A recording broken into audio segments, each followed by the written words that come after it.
Yes మనం ప్రస్తుతం ఖమ్మం వచ్చాము.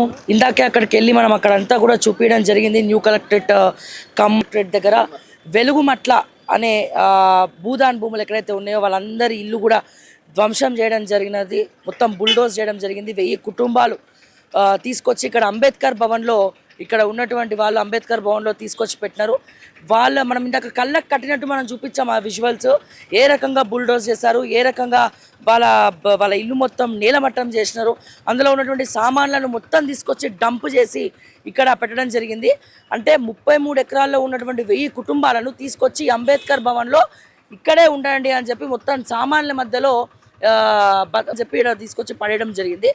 వెలుగుమట్లలో వెలుగే లేకుండా వీళ్ళ జీవితం మొత్తం చీకటిమయం చేయడం జరిగింది. సో ఒకసారి అంబేద్కర్ భవన్లో వాళ్ళ పరిస్థితి ఏంటి అనేది చూపిద్దామని చెప్పి ఓకే టీవీ అక్కడ నుంచి ఇక్కడికి రావడం జరిగింది.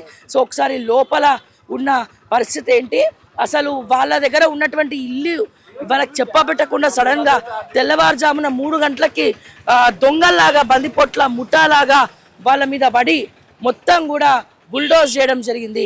సో బుల్డోజ్ చేసిన తర్వాత ఇక్కడ మీరు చూసినట్లయితే వీళ్ళ ఒక్కసారి వీళ్ళ పరిస్థితి చూడండి, వీళ్ళ సామాన్లు చూడండి. ఇది వీళ్ళ పరిస్థితి. ఇక్కడ వీళ్ళు అక్కడ చూస్తే మూటలు కట్టుకొని వాళ్ళ సామాన్లన్నీ కూడా అక్కడ తీసుకొచ్చి అక్కడ పడేయడం జరిగింది. వీళ్ళందరినీ కూడా ఈ అంబేద్కర్ భవన్లో అందరినీ కూడా ఇక్కడ తీసుకొచ్చి పడేయడం జరిగింది. అయితే ఇప్పుడే ఇక్కడికి అంబేద్కర్ భవన్కి కూనంనేని సాంబశివరావు గారు కూడా రావడం జరిగింది. సో వీళ్ళందరినీ కూడా పరామర్శిస్తూ ఉన్నారు, వీళ్ళతో మాట్లాడుతూ ఉన్నారు. ఒకసారి ఈ లోపల మనం ఒక్కసారి వీళ్ళ సామాన్లు, వీళ్ళ పరిస్థితి, వీళ్ళ స్థితిగతులన్నీ కూడా మనం తెలుసుకుందాము. ఇందాకే మనం వెలుగుమట్లకు వెళ్ళడం జరిగింది. సో వెలుగుమట్లలో వెలుగే లేనటువంటి వెలుగుమట్ల ప్రజలు 1000 మంది 1000 కుటుంబాలని మొత్తం కూడా ఇక్కడ తీసుకొచ్చి పడేయడం జరిగింది. చూడండి వీళ్ళ మంచాలు, వీళ్ళ డ్రెస్సింగ్ టేబుల్, వీళ్ళ బీర్వాలు అన్నీ తీసుకొచ్చి అవన్నీ ధ్వంసం అయిపోయినాయి. సరే బుల్డోజ్ చేసిరు, ఇల్లు నేలమట్టం చేసినారు. వాళ్ళు కష్టపడి కొనుక్కున్నటువంటి సామాన్లని మొత్తం ఇరగొట్టి పడేసినారు, ఇక్కడ తీసుకొచ్చి పడేసినారు. ఎవరిది ఏందో కూడా వెతుక్కోవడానికి కూడా చాలా సమయం పట్టేలాగా మొత్తం అసలు ఇంతకన్నా కుక్క బతుకు మేలన్నట్టు ఎంత ఘోరంగా చేసిరంటే చాలా దౌర్జన్యంగా వ్యవహరించడం జరిగింది. ఒకసారి చూడండి, ఒకసారి మనం చూద్దాం. ఒకసారి చూడండి, ఇది వీళ్ళ పరిస్థితి. చూడండి అన్నీ ఎలా కొట్టి పడేసినారో. సో ఇక్కడే మీరు ఉండండి, ఇక ఈ అంబేద్కర్ భవన్లోనే మీరు ఉండండి అని చెప్పి ఒక్కసారి లోపల కూడా వెళ్దాము. లోపల ఇంకా ఉన్నాయన్న సామాన్లు. ఇది వీళ్ళ బాధ. సో 1000 కుటుంబాలు 33 ఎకరాల్లో వాళ్ళు 100 గజాల ఇల్లు భూదాన్ భూములు వాళ్ళ పేరు మీద రాసిస్తే చాలా కర్కశంగా వ్యవహరించి సిగ్గు ఎగ్గు లేకుండా వాళ్ళ బతుకులను, వాళ్ళ ఇళ్లను గుంజుకోవడం కాదు, నేలమట్టం వాళ్ళ కళ్ళ ముందే ఇటుక పేర్చి కట్టినటువంటి ఇళ్లను నేలమట్టం చేయడం మాత్రమే కాకుండా వాళ్ళు కష్టపడి కూడబెట్టిన పైసలతోటి అల్మారాలు, స్టవ్లు, వాళ్ళ పప్పు, ఉప్పు, బియ్యం, మంచాలు, ఫ్రిడ్జ్ ఇవన్నీ కూడా ఏ రకంగా పడేసినారో ఇవన్నీ వెతుక్కోవడానికే వాళ్ళకి చాలా టైం పట్టింది. తీసుకొచ్చి మున్సిపల్ వాళ్ళందరూ తీసుకొచ్చి పడేసారు. మంచాలు చూడండి, ఎవరైనా గుర్తుపట్టే పరిస్థితి ఉందా? ఎవరి మంచాలు ఏందో, ఎవరి పరిస్థితి ఏందో ఏం తెలియనటువంటి పరిస్థితి. ఒక పెద్ద హాల్ మాత్రమే. ఇక్కడ చూడండి, ఇక్కడ ఒకసారి అక్కడ చూడండి, మంచాలు చూడండి. సో ఇక్కడ ఎవరి మంచం ఎవరిదో తెలియదు, అన్ని మంచాలు ఒకేలా ఉన్నాయి. ఎవరి కుర్చీలు ఎవరిదో తెలియదు, ఎవరి కూలర్లు ఎవరిదో తెలియదు, ఎవరి ఫ్రిడ్జ్ ఎవరిదో తెలియదు, ఎవరి అల్మారాలు ఎవరిదో తెలియదు. ఇటువంటి కర్కశంగా మీరు ముందే చెప్పుంటే వాళ్ళ సామాన్లన్నా వాళ్ళు బయట పెట్టుకునే వాళ్ళు, వాళ్ళు కాపాడుకునే వాళ్ళు. ఇప్పుడు ఆస్తి నష్టము, వాళ్ళ ఇళ్ళ నష్టము అన్నీ నష్టపోయిన తర్వాత ఈ అంబేద్కర్ భవన్లో ఉండండి అని చెప్పి ఇంత 1000 మంది ఇక్కడ 1000 కుటుంబాలని అంబేద్కర్ భవన్లో పెట్టిందంటే ఏ రకంగా ఉంటారు ఒకసారి చూడండి. ఇక నేను ఇప్పుడు బయట నుంచి వస్తున్నా, ఇక వీళ్ళు ఇక్కడే ఉంటున్నారు కాబట్టి చెప్పులు ఇప్పి అక్కడ దాకా వెళ్తే బెటర్. ఎందుకంటే పిల్లలు పడుకొని ఉన్నారు ఆల్రెడీ, చంటి పిల్లలందరూ ఇక్కడ పడుకొని ఉన్నారు. మీరన్నా ఇల్లు కుల్లగొడితే ఇట్లనే వచ్చి ప్రశ్నించాలి. మరి మైక్ పట్టుకున్నావు అంటే తిన్నావా, ఏం తిన్నావు, నీ బొజ్జులో ఏముంది? ఎన్ని ఇయర్స్ మా పాపకి? సంవత్సరం ఇప్పుడు. అదే అందుకే మాట్లాడట్లేదు. ఎట్లా అంటే ఇప్పుడు అక్కడ 33 ఎకరాల్లో మీరు 100 గజాల్లో ఇల్లు కట్టుకొని ఉన్నారు. ఎప్పుడో ప్రభుత్వం మీకు భూదాన్ భూములు ఇచ్చింది. సో కోర్టు కూడా మీకు నీళ్ళు ఇమ్మన్నది, కరెంట్ ఇమ్మన్నది, అన్ని ఇమ్మన్నది. సో ఇట్లాంటి పరిస్థితి వస్తుంది. ఒక్కరోజు మీ జీవితాలను మార్చేసింది. ఒక్కరోజు ఒకటే ఒక రోజు ఒక హాల్లో తీసుకొచ్చి మీ సామాన్లన్నీ ఈడ పడేసి ప్రశాంతంగా మీ కరెంటు లేకపోయినా అక్కడ బతికినారు. ఇప్పుడు ఇక్కడ కరెంట్ ఉన్నా ఫ్యాన్ ఉన్నా మీకు ఊపిరి ఆడతలేదు. నాకు అర్థమవుతుంది, మీరు మాట్లాడుతుంటేనే మీకు కళ్ళెంబలోంచి నీళ్ళు వస్తుంది. ఏంది మీ పరిస్థితి? ఇప్పుడు ఎన్ని రోజులు ఇక్కడ ఇట్లా ఉండమని చెప్పినారు మీకు? 4 రోజుల నుంచి ఉంటున్నాం. మమ్మల్ని అసలు 4 రోజుల నుంచి ఉన్నా కూడా మీ ఇళ్ళకి మీరు పోండి, ఆధార్ కార్డులు పేరు రాసినాం, అన్ని రాసినాం, ఇక మీ ఇళ్ళకి మీరు పోండి, మీరు కూలీ చేసుకొని హ్యాపీగా ఉండండి, మీకు అక్కడ ఇల్లులు వస్తాయి అని చెప్తారు. కానీ మాకు డౌట్ వస్తుంది, మాకు ఇయ్యరు. ఇక్కడ ఉంటేనే ఇయ్యట్లేదు, అక్కడ పోతే మమ్మల్ని ఎవరు చూడరు. ఇక అయితే ఇందాకే అక్కడికి మేము వెళ్ళాము, కొంతమంది నెంబర్స్ తీసుకున్నాము. మీ అందరి తరపున ఒక అడ్వకేట్ని పెట్టి కోర్టులో కేసేస్తామని కూడా చెప్పాము. సో అడ్వకేట్ని తీసుకొని మళ్ళీ మండే రోజు, సోమవారం రోజు అడ్వకేట్ని తీసుకొని ఇక్కడికి వస్తానని కూడా చెప్పాను. అవసరమైతే కోర్టులో కేసు వేసినప్పుడు కూడా మీరు అందరూ రావాల్సి వస్తుంది కోర్టుకి. సో తప్పకుండా అమ్మ. ఇప్పుడు ఏంటి మీ పరిస్థితి? ఫుడ్ పరిస్థితి ఏంటి? గవర్నమెంట్ ఏమైనా పట్టించుకుందా? ఇల్లు కులగొట్టడం వరకే వాళ్ళ పన, సామాన్లు తీసుకొచ్చే వరకు ఇక్కడ వాళ్ళు పెట్టట్లేదు. మా బాధలు చూడలేక వేరే పార్టీ వాళ్ళు తీసుకొచ్చి మాకు పెడుతున్నారు. 3 రోజుల నుంచి పెడుతున్నారు. వాళ్ళు ఏం పట్టించుకోవట్లేదు. వాళ్ళు పక్కన వాళ్ళు వాటర్ అన్నం వాళ్ళే తీసుకొచ్చి పెడుతున్నారు. పాప అన్న కూడా వదిలేను, పక్కన వాళ్ళు చూడలేక మా బాధలు వాళ్ళు తీసుకొచ్చి పెడుతున్నారు. పిల్లల పరిస్థితి, చంటి పిల్లల పరిస్థితి, పిల్లలు దోమలు గుట్టి స్నానాలు లేక ఏం లేక వాటర్ కూడా బంద్ చేశారు. మేము పక్క నుంచి పొద్దున ఇక్కడ కూడా వాటర్ బంద్ చేశారు. ఇక్కడ కూడా వాటర్ బంద్ చేశారు. వాటర్ సరిగ్గా లేదు, ఒక్కోసారి వస్తున్నాయి, ఒక్కోసారి రావట్లే. మేము అక్కడ ట్యాంక్ వస్తే అది ఆఫ్ చేసుకొని ట్యాంకీలలో నీళ్ళు తెచ్చుకొని స్నానాలు చేసినాం. నీళ్లు కూడా సరిగ్గా లేవు. ఇది పొంగులేటి శ్రీనివాస్ రెడ్డి గారు పక్కన ఉన్నటువంటి అట్టనే ఉన్నాయి. బట్టలు పిండుకోవటం కూడా లేదు. ఇక్కడ 4 రోజులు స్నానాలు చేసి 4 రోజులు బట్టలు కూడా అట్టనే పెట్టుకున్నాం. బట్టలు పిండుకోవటానికి కూడా ఒక ముందమ్మ దొరికితే వెనకమ్మకి నీళ్ళే దొరకవేస్తా. బట్టలు పిండుకోవటానికి కూడా దగ్గర పట్ల చుట్టాలను కడిగి పోతారు, కొంతమంది చేసి వస్తున్నారు. మరి అస్సలు లేని వాళ్ళ పరిస్థితి మేము ఇక్కడే ఉంటుంది, మాకు ఎక్కడా లేదు పరిస్థితి. సో ఇది పరిస్థితి. నీ భూముల కోసం వీళ్ళందరినీ రోడ్డు మీద పట్టించినావు. ఈ పాపం అయితే ఊరికే పోదు. ఒకటి, ఇంకోటి, అట్లీస్ట్ మీరే కదా తీసుకొచ్చి వీళ్ళని వాళ్ళే పెట్టిరా ఇక్కడ మిమ్మల్ని? మీరే తీసుకొచ్చి ఇక్కడ సామాన్లు ఎత్తేసిర్రు, వీళ్ళని ఇక్కడ తీసుకొచ్చి ఎత్తేసినారు. ఇక్కడ కూడా నీళ్ళు వస్తలేవు, ఇక్కడ కూడా వసతులు లేవు, ఇక్కడ కూడా నీళ్లు బంద్ చేస్తామంటే ఎక్కడ పోవాలి? ఏం బ్లాక్మెయిల్ రాజకీయాలు చేస్తున్నారు? మళ్ళీ రాగలుగుతారా? ఏ మొహం పెట్టుకొని వస్తారు ఖమ్మం? మళ్ళీ అసలు మాకు తెలవనే తెలియదు. నోటీసులు కూడా ఇవ్వలేదు. అసలు మాకు నోటీసులు ఇచ్చారు, వాళ్ళు కబ్జా చేసారు అంటున్నారు. అన్ని ఉట్టి మాటలే. అర్ధాంతరంగా మమ్మల్ని కావాలనే చేశారు అట్లా. అసలు మాకు తెలియకుండానే తెల్లారుజామున 6ంటికే వచ్చారు. తెల్లారుజామున 6ంటికే వచ్చారు. పొద్దున పోయింది ఆయన జబ్బు వస్తే హాస్పిటల్ తీసుకుపోతే అలా తులం బంగారం పోయిందండి. నాకు కాయిదాలు పోయినాయి, పట్ట కాయిదాలు. బంగారం పోయిందా? బంగారం మీ వస్తువులు కూడా హాస్పిటల్ పోయినా. నేను మా ఆయన బాగలేకపోతే హాస్పిటల్ పోయినా. మేడం దండం పెట్టి కూలీ నాలు చేసుకొని చేపించుకున్నా. నేను పొద్దున పోయింది కాయిదాలు రాపించుకున్నాను. ఇంతవరకు దాకా నా పేరు రాలే, ఊరాలు మంచిది కానీ అన్నం కూడా తింది. ఏడవకండి. ఖచ్చితంగా మీ పక్కన ఖచ్చితంగా న్యాయం అనేది ఉంది. సో డెఫినెట్గా కోర్టులో కేసేసి కొట్లాడైనా సరే మీకు రావాల్సినవన్నీ కూడా ఇప్పించే ప్రయత్నం ఖచ్చితంగా చేస్తాము. ఇందాక ఆల్రెడీ అక్కడ మాట ఇవ్వడం జరిగింది. మీరు ఏడవకండి. మీది ఏం పోయింది? తులం బంగారం పోయింది. అది తులం బంగారం ఇస్తా అని తిప్పించుకున్నాం అందరినీ. ఇప్పుడు వీళ్ళ బంగారం కూడా మూట కట్టుకుంటున్నాం. మొత్తం డబ్బులు ఎన్ని పోయినాయమ్మా? డబ్బులు కాయిదాలు పోయినాయి. డబ్బులు అల్ల ఎక్కువ 10,000 ఉన్నాయండి. తీసుకునే టైం కూడా ఇవ్వలేదు. నేను హాస్పిటల్ పోయినా తీసుకురామా? అట్లీస్ట్ ఇంట్లో ఉన్న వాళ్ళన్నా తీసుకునే ప్రయత్నం. మాకేం లేవులేండి, బంగారం లేదు, ఏం లేదు. ఉన్నమాట చెప్పడం మాకు ఏమీ లేదు. అసలు ఇల్లు ఆకిలి కూడా లేదు. ఒక్కటే మాకు ఆ ఒక్కటి కూడా వాళ్ళే అక్కడికించుకొని గుంజుతారు. మాకు ఎక్కడా లేదు. చెక్ చేసినా అంతే ఉండాలి. ఆధార్ కార్డులలో కూడా చెక్ చేసినా అంతే ఉండాలి. మాకు ఏమీ లేదండి. దగ్గర ఉన్న మాకు అసలు ఏమీ లేదు.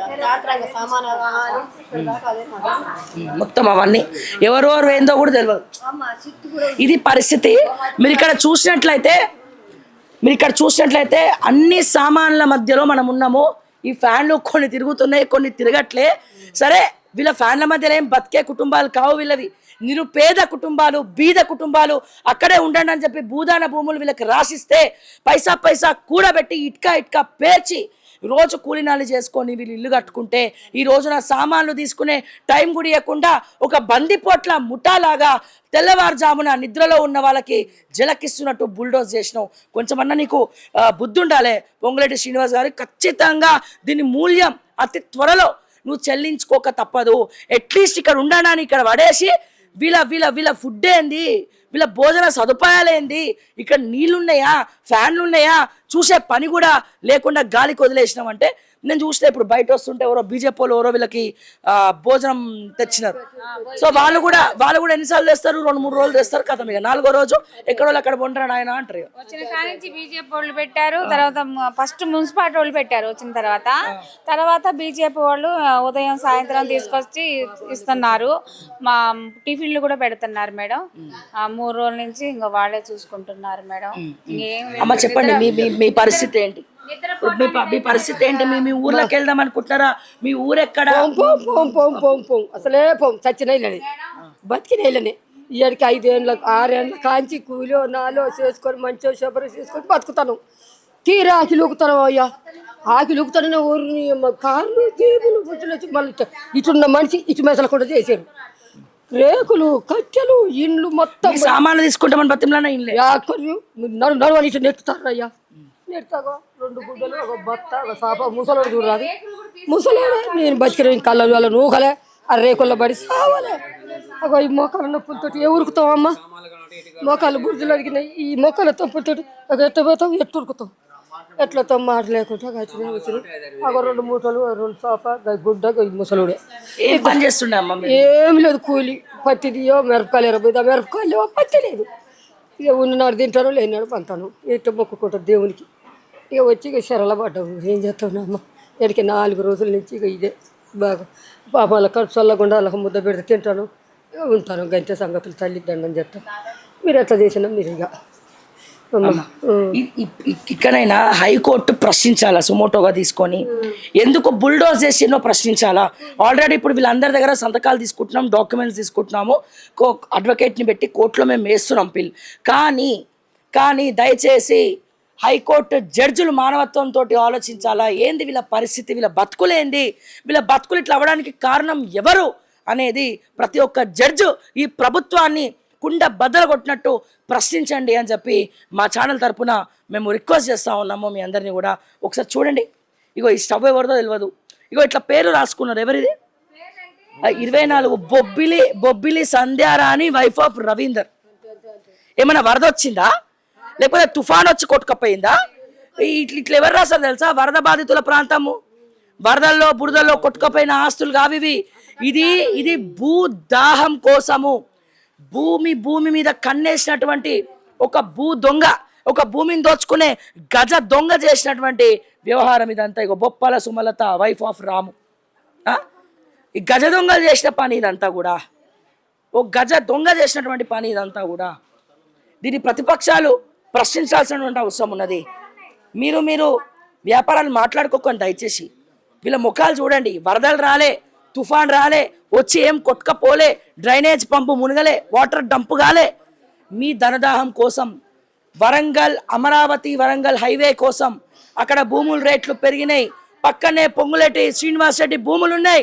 దీనికి తుమ్మల నాగేశ్వరరావు సమాధానం చెప్పాలి, పొంగులేటి శ్రీనివాస్ రెడ్డి సమాధానం చెప్పాలి, ఆర్థిక శాఖ మంత్రి డిప్యూటీ ముఖ్యమంత్రి బట్టి విక్రమార్క సమాధానం చెప్పాలి. కోర్టులల్లా మీ జీవితాలను, మీ బతుకులను ఎండగడతామని చెప్పి నేను మరొక్కసారి సందర్భంగా తెలియజేస్తాను. అమ్మ చెప్పమ్మా, ఇవేం అక్కడ ఆ పసిగందుని వేసుకొని అక్కడ ఉంటాను. ఇక్కడ నుంచి ఎట్లా పోతున్నారమ్మా? ఇక్కడ నుంచి ఒకసారి చూడండి, కెమెరా పెట్టండి. ఇక్కడ నుంచి ప్లేస్ లేదు. ఒక ఫంక్షన్ హాల్ అన్నా అంటే ఖమ్మంలో నాయకులు అందరూ వీళ్ళకి ఎవరికి ఫంక్షన్ హాల్ కూడా లేవా? ఎవరు మానవత హృదయంతో ఆలోచించే పని కూడా లేదా? ఎవరికి ఫంక్షన్ హాల్ లేవా? వీళ్ళకి అట్లీస్ట్ నిల్వ నీడ కూడా లేకుండా వేసినది. ఇట్లా పోయే పరిస్థితి ఇది? ఇట్లా పోయే పరిస్థితి ఉందా ఇది? ఇట్లా పోయే పరిస్థితి ఉందా ఇది? మానవత్వంతో ఎవరు లేరా? వీళ్ళని ఆదుకునే నాదుడు ఎవరు లేరా? ఖమ్మం ప్రజలు ప్రశ్నించాలి కదా. ఇక్కడ ఉన్నటువంటి సోషల్ వర్కర్స్, నాయకులు, ఫంక్షన్ హాల్ పెట్టుకున్నటువంటి నాయకులు, అరే ఉండండి రా భయ్ ఎక్కడ అని చెప్పి ఇవ్వచ్చు కదా. ఓ పెళ్ళిళ్ళ సీజన్ కదా, మంచి ఒప్పదేమో అక్కడ కూడా. ఇగో ఇది వీళ్ళ పరిస్థితి. రేవంత్ అడుగు. ఏంది రేవంత్ అన్న ఇది? పుట్టక నేను పుట్టిన ఆడపిల్లని 11 నెలలు నాకు ఇట్లా రోడ్డు మీద పడేసినావు, ఏం బతుకు నీది అన్నాడు. నవ్వులు నవ్వుతోంది చిన్నారి. మీరు చూడండి ఒక్కసారి, కనబడుతుందా కెమెరాలో? బోసి నవ్వులు నవ్వుతుంది చిన్నారి కదమ్మా. పాలు పోస్తున్నాను నీకు, పోస్తున్నారా? అట్లా ఉందా? అట్లా అయిందమ్మా. అట్లా డిమాలిష్ చేసినారా? చందమామ కనిపిస్తుందా? ఇందాక అక్కడ పోయినా, నువ్వు ఉన్న ఇంటి దగ్గరికి పోతే ఆకాశంలో నక్షత్రాలు, చందమామ అన్నీ కనబడుతున్నాయి. ఇక్కడ కనిపిస్తుందా అమ్మ నీకు? లేదా, కనిపించట్లేదా? రేవంత్ రెడ్డి సిగ్గు తెచ్చుకో. ఎంత తనకేం తెలియదు. ఇంకా పెరుగుతున్న కొద్దీ ఈ ఈ ఈ తుగ్లక్ ప్రపంచంలో నేను బతకాలా? ఇంతమంది రాక్షసుల మధ్యలో నా జీవితాన్ని వీడ్చాలా నేను అని తను బాధపడుతుంది. ముందర బాధపడే రోజులు తీసుకొస్తారు మీరు. అదే అమ్మ చెప్తున్నాను తల్లి బంగారు. పీకేసిండు, నువ్వు నా మైకు పీకేసినావు. ఇక్కడైనా వీళ్ళకి న్యాయం చేస్తామని కోరుతున్నా. ఇక న్యాయం చేయవా? చట్టం న్యాయ చట్టం మీద ఎగరాల్సి వస్తుంది మేము. సో ఆ చిన్నారికి ఏం తెలీదు, నా చుట్టూ ఏం జరుగుతుంది, నేను ఎందుకు ఇక్కడ ఉన్నా, నా చుట్టూ ఏం జరుగుతుంది. ఇంకా అదృష్టవంతురాలు ఇంకా. ఎందుకంటే తెలిసి ఉంటే ఆమె కూడా నవ్వకుండా ఏడ్చేది. అట్లీస్ట్ ఏడ్చే బాధ తప్పింది ఈ ఏజ్లో. 11 నెలల పాప ఈ ఏజ్లో ఏడ్చే బాధ తప్పింది. సో రేవంత్ రెడ్డి, ఇకనైనా నీ తీరు మార్చుకో. నరరూప రాక్షసుల్లాగా పాలించకు. మానవతా దృక్పథంతో ఆలోచించు. అయినా నువ్వు బిచ్చమేలే, వీళ్ళకి భూదానం నువ్వు చేయలే. 2014-12 సంవత్సరంలో 12 సంవత్సరాల నుంచి ఆ భూములలో వీళ్ళు ఉంటున్నారు. కేవలం నీ పొంగులేటి శ్రీనివాస్ రెడ్డి భూమి దాహం కోసం, దాహం తీరక చేసినటువంటి వ్యవహారం ఇది. నీ ముగ్గురు మంత్రులు కలిసి వాళ్ళని ప్రశ్నించాల్సినటువంటి అవసరం ఉన్నది. వీళ్ళకి న్యాయం చేయాల్సినటువంటి అవసరం ఉన్నది. ఇట్లనే చేస్తే ముందు ఎమర్జెన్సీ వచ్చిన వాటి కారణం. హాయ్, నీ పేరేంటి? My name is Yakshitha. Yakshitha, wow, nice name. ఏం చదువుతున్నావు? 6th class. 6th class. Oh my God, అసలు ఫుడ్ తినవా నువ్వు? లేదు, జావే తాగుతాను. అవునా? నాకు చాలా ఇష్టం తెలుసా జావ అంటే. కళ్ళు ఆపరేషన్ అయిందమ్మా. ఎందుకు? అమ్మాయికి షుగర్ వచ్చింది మేడం. ఓకే. దసరా కాడ నుంచి మా పాపకి ఆరోగ్యం బాగాలేదు. గుట్ట మీద ఇండ్లు వేసుకొని ఉన్నాం. మా ఇల్లు పడగొట్టారు. మా పాప కళ్ళు ఆపరేషన్ అయ్యి ఇంట్లో రెస్ట్లో ఉంది. ఇప్పుడు మా ఇండ్లు మేము గుట్ట మీదకి వచ్చి 7 సంవత్సరాలు అవుతుంది. మా ఇండ్లు పడగొట్టారు. మా పాపకి ఇంజక్షన్ వేసుకోవాలంటే కరెంట్ ఉండాలి, ఇంజక్షన్లతోటి. అప్పుడు ఆ ఇల్లు కూడా లేదు. మేము కిరాయి ఇళ్ళలో పోవాలంటే మాకు అంత సామాను అంతా ఇక్కడ తీసుకొచ్చుకొని పడేసుకున్నాం. ఇప్పుడు మేము ఉండే పరిస్థితి, మా వాళ్ళ పక్కన వాళ్ళ ఇళ్ళల్లో, మా తెలిసిన వాళ్ళ ఇళ్ళల్లో ఇంజక్షన్లు ఫ్రిడ్జ్లో పెట్టించుకొని తీసుకుపోయి ఆ ఇంజక్షన్స్ ఫ్రిడ్జ్లో పెట్టుకొని ఇవ్వాలి మీరు. పాప ఎన్ని రోజులు ఇవ్వాలన్నమాట మేడం? చాలా ఏళ్ళు. ఇంకా మా పాప పెద్దగా అయ్యేంత వరకు మా పాప మంచిగా ఉన్నాను. ఏమైందమ్మా? ప్రాబ్లం ఏమైంది? షుగర్ వచ్చింది మేడం. ఇంత చిన్న ఏజ్లో 4 లక్షల దాకా అయింది మా పాపకి. మాకెవరు ఆడుకునే వాళ్ళు లేరు. కనీసం మా పాప ముఖం చూసి అదేంతా నీకు చెప్పండి, మాకు ఇల్లు వాకిలు చూపించమని చెప్పండి. మాకేమీ లేదు సార్, ఏం లేదమ్మా. నేను రోడ్డు మీద పాత బట్టలు అమ్ముకుంటాను, పాత మున్సిపాలిటీ దగ్గర. మాకు ఆదుకునే వాళ్ళు ఎవరు లేదు. మా చిన్న పాపకి ఇట్లా జబ్బు వచ్చింది, అయినా పర్వాలేదు. మేము ఎంతో హైదరాబాద్ పోయి కోలుకుంటున్నాం. నెలకి 3 సార్లు ట్రీట్మెంట్ చేయించుకొని వస్తాం. ఇక్కడ చేయించుకుంటున్నాం. ఇది నీలాఫరిలో ఇంకా కండ్ల హాస్పిటల్ ఏదో ఉంది మేడం. నెలలో 3 సార్లు పోయి వస్తాం. మా పాపకి ఇలా ఉంది. అయినా మాకు ఇల్లు వాకిలు లేదు. మా ఇల్లు పడగొట్టేశారు. ఇల్లు లేదు, వాకిలు లేదు. ఇంకా మేము ఎలా ఉండాలో ఏంటో మేడం. ఇంకో ఇదంతా మా పాప వాళ్ళది, బిడ్డ వాళ్ళది. మా సమానం పైన ఉంది. మాకు కనీసం ఉండటానికి మంచి ఇల్లు అని చూడండి. ఇలాంటి పాపను మేము ఎక్కడ తీసుకెళ్ళి మేము ఇంజక్షన్లు ఇక్కడ వేయించుకుంటాం. నెలలో 3 సార్లు మేము బయటికి వెళ్ళిపోవాలి. మాకు చదువుకునే పాప మేడం. ఇంగ్లీష్ ఇప్పుడు మేము చెప్పారు, మాకు చదువు రాదు, ఏం రాదు. ఇంగ్లీష్ ఎంత బాగా మాట్లాడతారు చూడండి. మా పాపకి English. Do you know English? You want to speak in English? What happened to you? Sugar, you got a sugar? Which class you are studying? 6th class. Already you said 6th class, right? So, okay, which school? Century High School. Century High School. Wow, that's great. ఇప్పుడు ఏంటి పాప పరిస్థితి? రెస్ట్లో ఉండాలి, కొద్దిగా రెస్ట్లో ఉండాలి. ఇక్కడేమో వసతులు లేవు. ఏందమ్మా మీ పరిస్థితి? How do you feel about this government? They demolished your houses. Please. బాధపడుతున్నా ఇల్లు పడగొట్టినందుకు. ఇంక ఇల్లు ఏం లేవు అసలు. ఇంక ఇక్కడ మా మళ్ళీ ఎక్కడ పూజించాలో తెలియదు. Revanth Reddy and Revanth Reddy does not know English how to talk also. Revanth అన్న నీకు ఇంగ్లీష్ రాదు, మాట్లాడడానికి రాదు. అమెరికాలో బాత్రూమ్లు కడిగేటోళ్ళు కూడా ఇంగ్లీష్ మాట్లాడతారా? మా తెలంగాణలో మా ఖమ్మంలో భూదాన్ భూముల్లో ఉండేటోళ్ళు చదువుకునేటోళ్ళు ఇంగ్లీష్ మాట్లాడుతున్నారు. నీకు అర్థమవుతుందా? And do you know how she speaks English right now? And she got diabetes recently. She is suffering with diabetes and she went through some surgery, eye surgery, and she's a patient. She had to take rest right now. But is this, and this is your government, how undertaking here with the public, how they behaving with this common public, poor public. Shame on you, Revanth Reddy. Shame on you and shame on Rahul Gandhi and shame on your Congress party. Don't you have a humanity? Nik humanity లేదు కదా. Humanity ఉంటే ఇట్లా ఎందుకు ఉంటుంది? మీ మనవాడు మాట్లాడతాడు కదా English, అడిగి తెలుసుకో హ్యూమానిటీ అంటే ఏంది. మరి పాప ఇంగ్లీష్లో ఏం మాట్లాడుతుంది? ఇంతమంది మధ్యలో ఎక్కడ రెస్ట్ తీసుకోవాలి? ఎక్కడ రెస్ట్ తీసుకోమంటావు? ఐ సర్జరీ అయిన ఈమని. పేషెంట్ అంటే ఫ్రూట్లు పండ్లు తినాలి, మంచి ఆహారం తినాలి, మంచి వాతావరణంలో ఉండాలి. సో ఈ అమ్మాయిని ఇట్లాంటి వాళ్ళని అందరినీ కూడా ఇబ్బంది పెట్టి మరింత పెద్ద పాపం నీ ప్రభుత్వం కూడబెట్టుకుంది. ఇంతకింత అనుభవిస్తావు. నువ్వు అంటున్నావు పిల్లికి శాపనార్థాలు పనికిరావని చెప్పి మనం మాట్లాడుతున్నావు కదా. వాళ్ళు ఏడుస్తూ ఉంటే నాకు అదేదో ఇజం అంటారు కదా, చాలా ఆనందంగా ఉంది అని చెప్పి మాట్లాడినావు కదా. ఈ కర్మ నిన్ను, నీ పొంగులేటి శ్రీనివాస్ రెడ్డిని, నీ క్యాబినెట్ మంత్రుల్ని వెంటాడుతూనే ఉంటుంది. కుక్క చావులు చేస్తారు ఒక్కొక్కరు. నేను చెప్తున్నా, ఈ మాట మాట్లాడినాక నీ కాంగ్రెస్ వాళ్ళు కేసులు పెడతారో ఏం చేస్తారో చేసుకోండి, ఐ డోంట్ కేర్. బట్ ఇప్పుడు చెప్తున్నా విను. ఇందాక అక్కడ వాళ్ళందరితో మాట్లాడడం జరిగింది.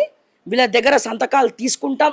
ఖచ్చితంగా హైకోర్టు అయినా సుప్రీంకోర్టు మెట్లెక్కైనా సరే కోర్టుల కేసు వేసి మళ్ళా వాళ్ళ భూములు ఇప్పించే ప్రయత్నం, సొంత ఖర్చులు పెట్టి అడ్వకేట్లను పెట్టి మరీ వాదిస్తా. నేను స్ట్రైట్ అవే ఛాలెంజ్ చేస్తున్నాను. ఎందుకంటే ఇక్కడికి వచ్చిన తర్వాత పరిస్థితి వేరేలాగా ఉంది. ఆ చిన్నారులని, ముసలోళ్ళని వీళ్ళని వదిలేసే వాళ్ళు ఎట్లనో అట్లా చిన్నప్పటి నుంచి కష్టపడి బతకడం వాళ్ళు నేర్చుకున్నారు. మనం ఇంత ఎంగిలి మెతుకులు తినన్నా గంజి తాగానా నా పిల్లల భవిష్యత్తు బాగుండాలని కోరుకుంటారు. కాబట్టి ఇక్కడ వరకు వచ్చిన వాళ్ళు వీళ్ళు కూలి పని చేసుకొని ఇంగ్లీష్ మీడియంలో చదివించుకుంటారు వాళ్ళ మనవరాల్ని. క్లాస్ ఫస్ట్ వస్తుందట. కానీ నువ్వేం చేసినావు?